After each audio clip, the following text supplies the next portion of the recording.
Dad! Han, hindi ko yata nakikita si Lilette kanina pa. She's on paid leave eh. Bakit? She needs to take a break. Ang dami nangyayari sa buhay niya ngayon. Actually, CRD, Attorney Matias seems to be not taking a rest. May ongoing siyang hearing ngayon para sa kaso ng umiinang niya. Tita, nandito na ako. Sis, I remember, nanay-nanayan niya. And guess, sino makakalaban niya sa court? She's going head-to-head again with that Attorney Meredith Simmons. Ha? Attorney, alam mo ba kung saan ang hearing nila? Lorena.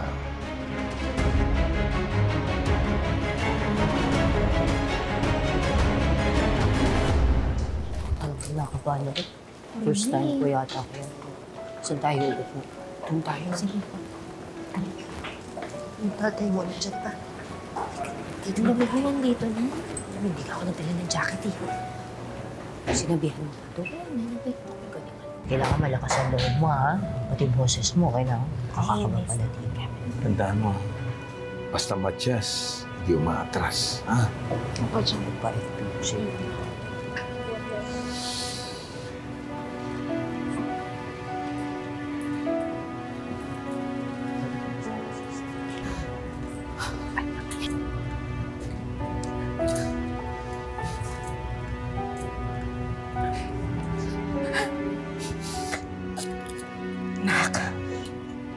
Hindi ako nakatulog kagabi.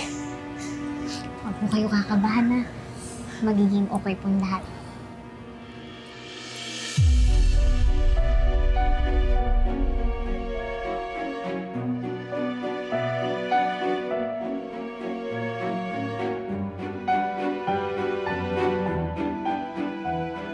Yan ba yung tinatawag mo na Lady Justice? Ibig sabihin ba nito, sila ay makakalaban natin?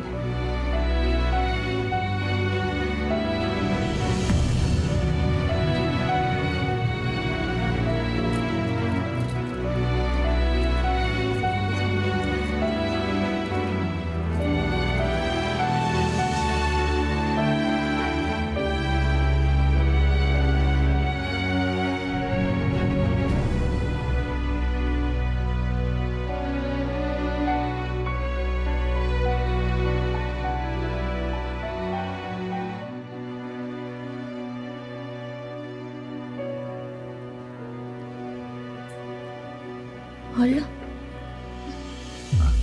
Di ba yan yung kaibigan ni Lilette sa law school? Yung nasa viral video? Oo. Hala? Oo nga.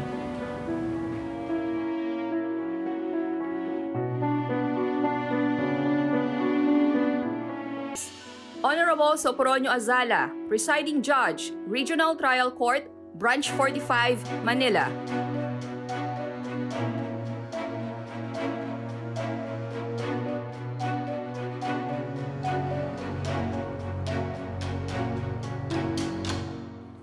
Call the case.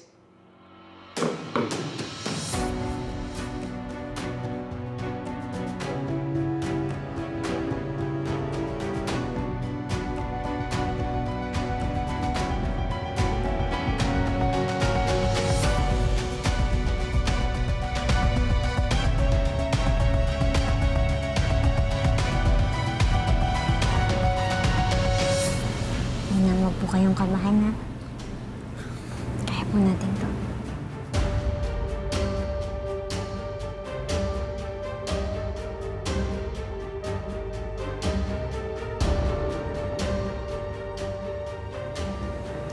Hello, Attorney Matias.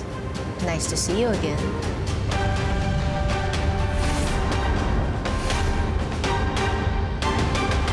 Hindi mo ba ako kakamayan?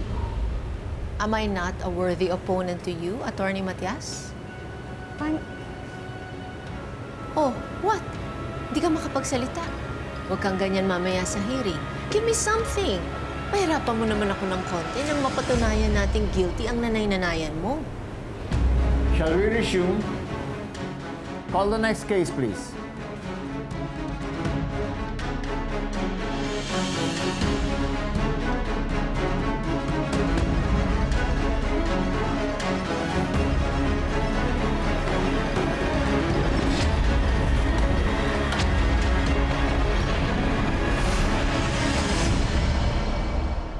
Isagani Victorio, maaari niyo po bang isalaysay sa korting ito kung ano ang naging diagnosis ng pasyente nang itinakbo siya sa Apex Hospital? The patient was diagnosed with subarachnoid hemorrhage. Maaari niyo po bang sabihin sa amin kung ano ang dahilan ng diagnosis na ito? Blunt force trauma po sa ulo.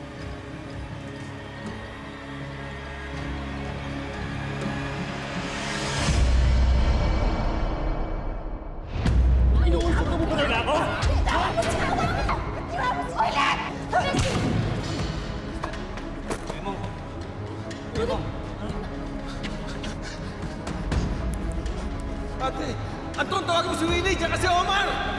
Dali natin sa ospital!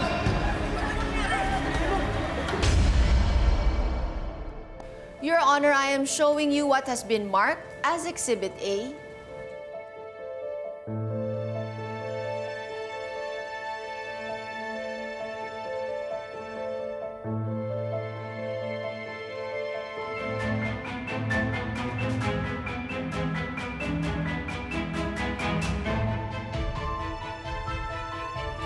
Dr. Victorio, was the injury severe?